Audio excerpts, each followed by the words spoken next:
నమస్తే, welcome to మనం TV. నేను వలి. ప్రస్తుతం సర్వేల కాలం నడుస్తోంది.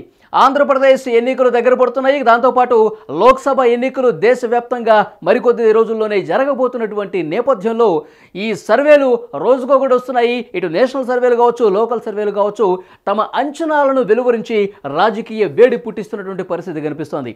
ఇప్పటికే చాలా జాతీయ ఛానళ్ల సర్వేలు కూడా బయటకు వచ్చాయి. కొన్ని అధికార వైసీపీకి ఆంధ్రప్రదేశ్లో పట్టం కడితే, మరికొన్ని మాత్రం టీడీపీ, జనసేన ఎట్టి పరిస్థితుల్లో గెలిచి తీరుతుందని చాలా స్పష్టంగా తమ అంచనాలను వెలువరించిన పరిస్థితి కనిపిస్తుంది. ఇప్పుడు ఇండియా టీవీ, సిఎన్ఎక్స్ ఈ రెండు కలిసి సర్వే చేసాయి. దేశవ్యాప్తంగా అంటే ఏ రాష్ట్రంలో ఎలాంటి పరిస్థితి ఉంది, ఏ రాష్ట్రంలో ఎక్కువ లోక్సభ స్థానాలు ఎవరు గెలుచుకోబోతున్నారు, తర్వాత అసెంబ్లీలు జరుగుతున్నటువంటి రాష్ట్రాల్లో కూడా అక్కడ ఎవరికి ఛాన్స్ ఉంది, ఏ పార్టీ అధికారంలోకి వచ్చే ఛాన్స్ ఉంది, ఈ విషయాలకు సంబంధించి దేశవ్యాప్తంగా వీరు సర్వే చేశారు. ఇండియా టీవీ, సిఎన్ఎక్స్ కలిసి చేసినటువంటి ఈ జాతీయ స్థాయి సర్వేలో కొన్ని ఆసక్తికరమైన అంశాలు బయటకు వచ్చాయి. ముఖ్యంగా ఉత్తరాదికి సంబంధించిన డీటెయిల్స్ వచ్చాయి. ప్రస్తుతం నేను దక్షిణాది రాష్ట్రాలకు సంబంధించి ఈ సర్వే ఏమని చెప్పింది, ఈ సర్వే ఎన్ని స్థానాలు ఎవరికి కట్టబెట్టింది, ఈ విషయానికి సంబంధించి పూర్తి వివరాలు మీతో తెలియజేసే ప్రయత్నం చేస్తున్నాను. ఇప్పుడు మీరు గూగుల్లో ఇండియా టీవీ, సిఎన్ఎక్స్ అని కొట్టినా సరే వాళ్ళు లేటెస్ట్గా రిలీజ్ చేసిన సర్వేకి సంబంధించిన డీటెయిల్స్ వస్తాయి. దక్షిణాది రాష్ట్రాలు తమిళనాడు, కేరళ, కర్ణాటక, తెలంగాణ, ఆంధ్రప్రదేశ్ ఈ 5 రాష్ట్రాల్లో ఎలాంటి పరిస్థితి ఉంది, ఈ 5 రాష్ట్రాల్లో ఎంపీ స్థానాలు ఆయా రాష్ట్రాల్లో ఎవరు ఎక్కువ గెలుచుకోబోతున్నారు, అలాగే ఆంధ్రప్రదేశ్లో పరిస్థితి ఏంటి, వీటన్నింటికి సంబంధించి పూర్తిగా దక్షిణాది రాష్ట్రాలైన ఈ 5 రాష్ట్రాలకు సంబంధించి క్లియర్ కట్గా తమ సర్వేలో ఏం తెలియందో ఒపీనియన్ పోల్ ద్వారా తమ అంచనాను రిలీజ్ చేశాయి. ఒక్కొక్క రాష్ట్రం గురించి నేను చెప్తాను, వీడియో చివరి వరకు చూడండి. ఆంధ్రప్రదేశ్లో ఎక్కువ ఎంపీ స్థానాలు ఎవరు గెలుచుకోబోతున్నారు, ఎక్కువ అసెంబ్లీ స్థానాలు కూడా ఎవరు గెలుచుకొని అధికారంలోకి రాబోతున్నారనేది చాలా స్పష్టంగా ఇండియా టీవీ, సిఎన్ఎక్స్ తమ ఒపీనియన్ పోల్లో రిలీజ్ చేసింది. సో ఒక్కొక్క రాష్ట్రం గురించి నేను మీకు ఇప్పుడు తెలియజేస్తాను. కర్ణాటక మొత్తం 28 ఎంపీ స్థానాలు ఉన్నాయి. కర్ణాటకలో 28 స్థానాలు ఉంటే బీజేపీ 22 ఎక్కువ స్థానాలు. కర్ణాటకలో కాంగ్రెస్ పార్టీ అధికారంలో ఉంది. అయినప్పటికీ కూడా ఎంపీ స్థానాలు మాత్రం భారతీయ జనతా పార్టీ మెజారిటీ సీట్లు గెలుచుకునే అవకాశం ఉందని చెప్తున్నారు. సో ఎందుకంటే కేంద్రం సంబంధించినటువంటి ఎలక్షన్స్ కాబట్టి ఎంపీ ఎన్నికలంటే అక్కడ రాహుల్ గాంధీ ప్రధాని కావాలా, లేదంటే మళ్ళీ ప్రధానిగా మోదీ గారే ఉండాలా, ఈ విషయానికి సంబంధించి ప్రజలు చూస్తారు. కాబట్టి ఈసారి ఎంపీ ఎలక్షన్స్లో బీజేపీనే 22 స్థానాలు గెలుచుకోబోతుంది. అక్కడ 28 ఉంటే మిగతా 6 స్థానాలు కాంగ్రెస్ 4 మాత్రమే, జేడీఎస్ 2 మాత్రమే కర్ణాటకలో గెలుచుకునే అవకాశం ఉందని చెప్తున్నారు. ఇక కేరళలో 20 స్థానాలు ఉన్నాయి. 20 స్థానాలు అంటే అక్కడ గెలుచుకునేది యూడీఎఫ్ అంటే కాంగ్రెస్ నేతృత్వంలోని కూటమి యూడీఎఫ్ 11 స్థానాలు గెలుచుకోబోతోంది.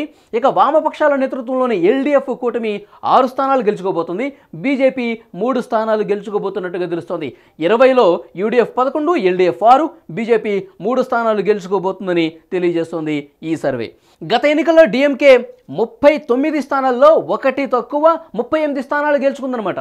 సో ఇప్పుడు ఏకంగా 20కి పడిపోయిన పరిస్థితి డిఎంకే కనిపిస్తోంది.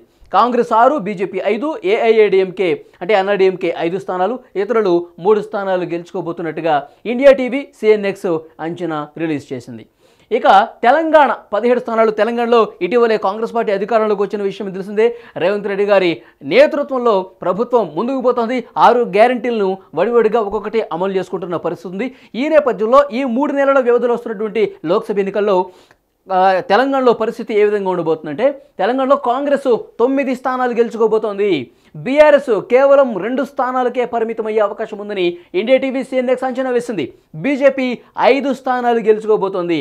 ఎంఐఎం 1 స్థానానికే. ఇక్కడ ఎంఐఎం ఎలాగో హైదరాబాద్ స్థానం ఎప్పటి నుంచో గెలుచుకుంటుంది కాబట్టి ఎంఐఎం తన స్థానం తను పదిలపరుచుకుంటుందని తెలియజేస్తున్నారు. అంటే కాంగ్రెస్ 9 స్థానాలు, యాక్చువల్గా 3 స్థానాలు మాత్రమే 2019లో గెలుచుకుంది కాంగ్రెస్ పార్టీ. ఇప్పుడు 6కి ఎగబాకింది. ఎందుకంటే కాంగ్రెస్ బలపడింది, కాంగ్రెస్ రాష్ట్రంలో అధికారంలో ఉంది కాబట్టి 6 స్థానాలకి ఎగబాకి 9 స్థానాలు కైవసం చేసుకుంటుంది. బీఆర్ఎస్ గతంలో 9 స్థానాలు గెలిచింది, 9 నుంచి 7 కోల్పోయింది, 2 స్థానాలకే పరిమితం అవుతుందని ఈ అంచనా తెలియజేస్తోంది ఇండియా టీవీ, సిఎన్ఎక్స్. గతంలో బీజేపీ 4 స్థానాలు గెలుచుకుంటే 1 పెంచుకుంది, 5 స్థానాలకి ఇక్కడ బీజేపీ కైవసం చేసుకునే అవకాశం ఉన్నట్టుగా తెలుస్తుంది. ఎంఐఎం 1. ఇక ఆంధ్రప్రదేశ్ పరిస్థితి ఏ విధంగా ఉందో చూద్దాం. ఆంధ్రప్రదేశ్లో మొత్తం 25 ఎంపీ స్థానాలు ఉన్నాయి. 25లో వైసీపీ 15 స్థానాలు గెలుచుకోబోతోంది. 25లో 15 అధికార వైసీపీ గెలుచుకోబోతుంది. టీడీపీ, జనసేన కేవలం 10 ఎంపీ స్థానాలు గెలుచుకునే అవకాశం ఉన్నట్టుగా తెలుస్తోంది. ఇక ఇదే పరిస్థితి కనుక ఈ ఎంపీ స్థానాలు 15 స్థానాల్లో వైసీపీ గెలుచుకున్నది కాబట్టి ఇదే ఆంధ్రప్రదేశ్ అసెంబ్లీకి కూడా రిఫ్లెక్ట్ అయితే ఎన్ని స్థానాలు గెలుచుకోబోతుందంటే వైసీపీ 120 స్థానాలు గెలుచుకుని అధికారంలోకి రాబోతుంది. విజయ దుందుబి అధికార వైసీపీ మళ్ళొకసారి అధికార పీఠాన్ని కైవసం చేసుకోబోతుందని దీన్ని బట్టి మనకు అర్థమవుతుంది. ఇక టీడీపీ జనసేన కేవలం 55 స్థానాలకే పరిమితమయ్యే అవకాశం ఉంది. సో ఇండియా టీవీ, సిఎన్ఎక్స్, జాతీయ నేషనల్ మీడియా చేసినటువంటి ఈ సర్వేలో మనకి తెలుస్తోంది అధికార వైసీపీని, ప్రస్తుతం అధికారంలో ఉన్నటువంటి వైఎస్ఆర్ కాంగ్రెస్ పార్టీని మళ్ళొకసారి అధికారాన్ని కైవసం చేసుకుంటుంది. 25 ఎంపీ స్థానాల్లో 15 గెలుచుకుంటుంది. అలాగే 120 అసెంబ్లీ స్థానాలు కూడా కైవసం చేసుకునే అవకాశం ఉందని చెప్తున్నారు.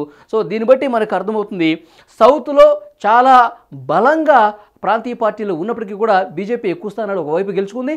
మరోవైపు ఇక్కడ ఆంధ్రప్రదేశ్ విషయానికి వస్తే వైసీపీనే మళ్ళొకసారి అధికారంలోకి వచ్చే ఛాన్స్ ఉందని దీన్ని బట్టి మనకి అర్థమవుతోంది. Thank you.